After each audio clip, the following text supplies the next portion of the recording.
Hi, I'm Daniela, and this is Jocelyn. Thanks for coming back to our channel. In this video, we're going to give you a LesbiHonest update on our new conception plan after endometriosis surgery.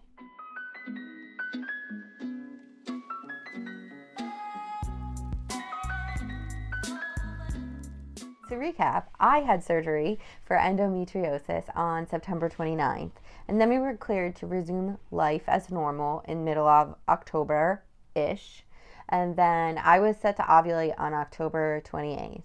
Being that we were jumping at the bit to get started again, we were tracking ovulation and ready to go as soon as I got my period. The weird thing is that LH never rose for me. So then I was like panicking and losing my mind.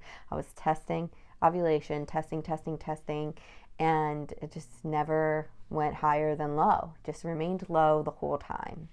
So I even got new test strips, called my doctor, was losing my mind. They did say that sometimes your cycle can be messed up after surgery and anesthesia, and it can take a couple of months to get back to normal. I mean, this was news to me. No one had ever mentioned that before, but I guess there was just a pretty big insult to my inside, so I guess I understand why. If you're interested in learning more about Daniela's experience with endometriosis surgery, check out the link above. So needless to say, that cycle did not happen. So November came and Daniela's cycle day 1, we called and had a monitoring and blood work appointment.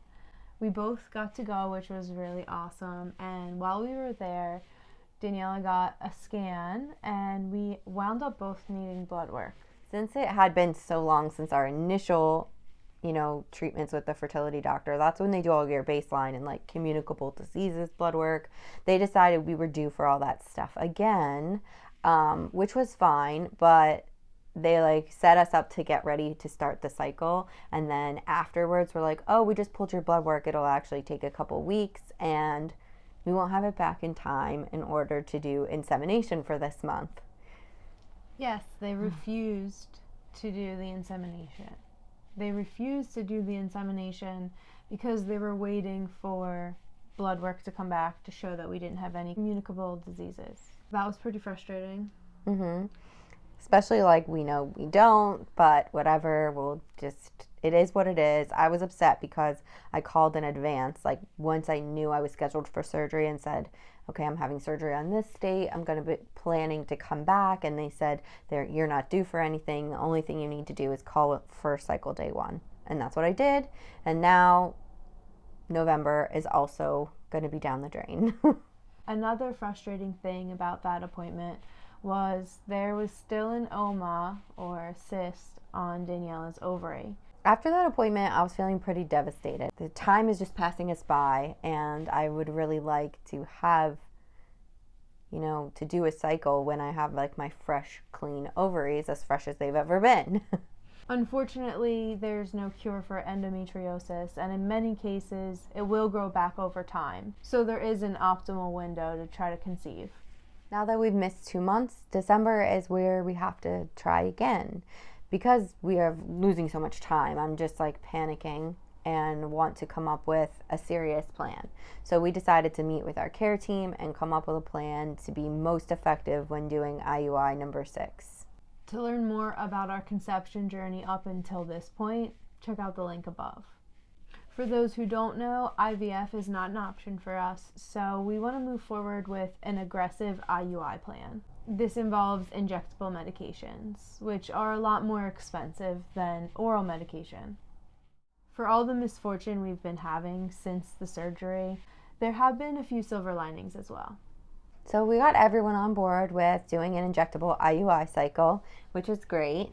And then, so that was one silver lining out of, the sadness and grief we were feeling about missing 2 cycles.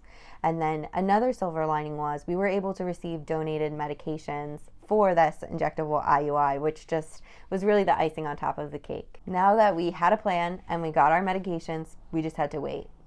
So we waited and finally December came, and so did cycle day 1. We called our fertility team and we were able to get a monitoring and blood work appointment for cycle day 2. During that appointment, they did a scan and found some pretty weird shit. So on my left fallopian tube, there's like a giant cyst that's associated with the fallopian tube, and it was giant. I like looked at the screen and was like, is that my bladder? And they were like, no.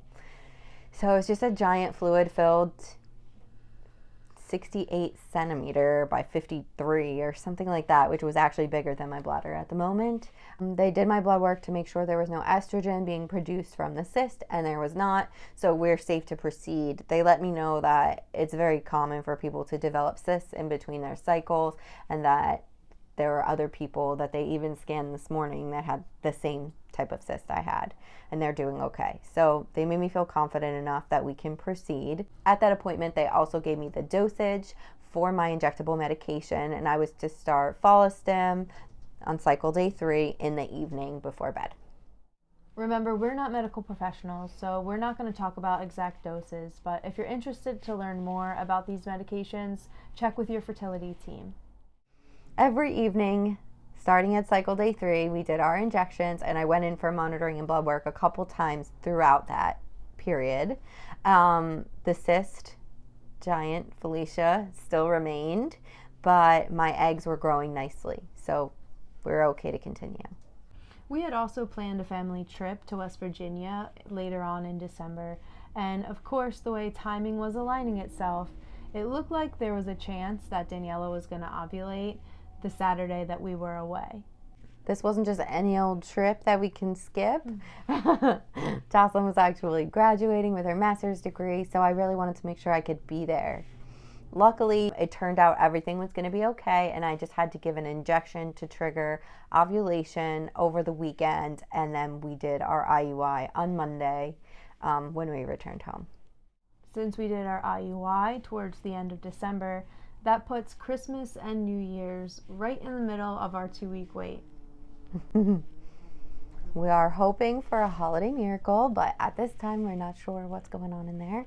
I'll speak for myself in saying that I'm just reveling in the Christmas magic and hopeful thoughts for new beginnings in the new year. So that's a little update about where we are, and we'll be sure to check back in with you in a couple weeks when we know more.